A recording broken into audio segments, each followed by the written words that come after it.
இவனை எப்படி கலாய்க்கிறது? ஒண்ணுமே தென்பட மாட்டேங்குது. டே அங்க வர அவன் எப்படி நடந்துட்டு இருக்கிற மாதிரி பயங்கரமா வாசனை பண்ற அம்மனி ஆயிட்டு வேணும். ஆயிரம் அம்மனி எனக்கு அந்த மாதிரிதான் தெரியுது. அவனை நினைக்கிறேன். பாக்கலப்பா கலாய்க்கலவா? என்ன நான் வந்து நிக்கிற கண்டுக்காம போறேன். அவன் என்ன 1000 கிலோமீட்டரும் போறான். இங்கனுக்குள்ளேயே வாக்கிங் போயிட்டு திரியறான். வருவான்லாம். டே இல்லையா இன்னும் அப்படி திங்க் பண்ற என்ன பெரிய நாவலாசிரியர் நீங்க? இல்லண்ணா இன்னைக்கு சண்டே. ஆமா நாளைக்கு மண்டே. இவருக்கு வேற காமெடிக்கு வேற நேரம் இல்ல. இன்னைக்கு என்ன கான்செப்ட் பண்ணலாம்னு யோசிச்சுட்டு இருக்கேன்னா, இன்னைக்கு கலாய்க்கிறது தானே கான்செப்ட். யார கலாய்க்க? ஒண்ணுதான் கலாய்ச்சி விட்டுறேன் இவனை. ஐயோ நீங்க ரொம்ப டேஞ்சர் போல்தே. உங்களுக்கு வேற வேலையே இல்ல. சரி இங்க எதுக்கு வந்தீங்க? உங்களுக்கு வேலை இல்லையா? கண்டுபிடிச்சிட்டான்டா சயின்டிஸ்ட்.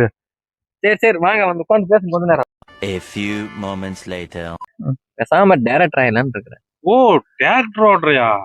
அது ரிவேஸ் தானே தம்பி, கொஞ்சம் கஷ்டம். கொஞ்சம் ஓவரா தான் போய்கிட்டு இருக்கோமோ.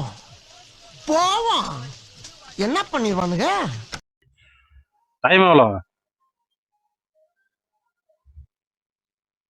10 மணி. இன்னும் 1/2 மணி நேரம் இருக்குது. எதுக்கு? 10:30 ஆவறதுக்கு. 5 minutes later. தம்பி இருக்குடா டே. இன்னைக்கு அடி வாங்காம போக மாட்டாருன்னு நினைக்கிறேன். இது கேட்கலாம் என்னன்னு.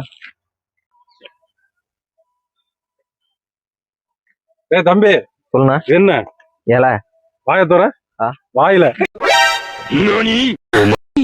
ஆளை பார்த்தா டம்மி பீஸா இருக்க, பயங்கரமான ஆளா இருக்கேடா.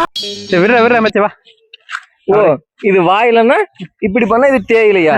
என்னடா காமெடி இது? வா போலாம். மறக்காம சர்ப்ரைஸ் பண்ணுங்க. தேங்க்யூ.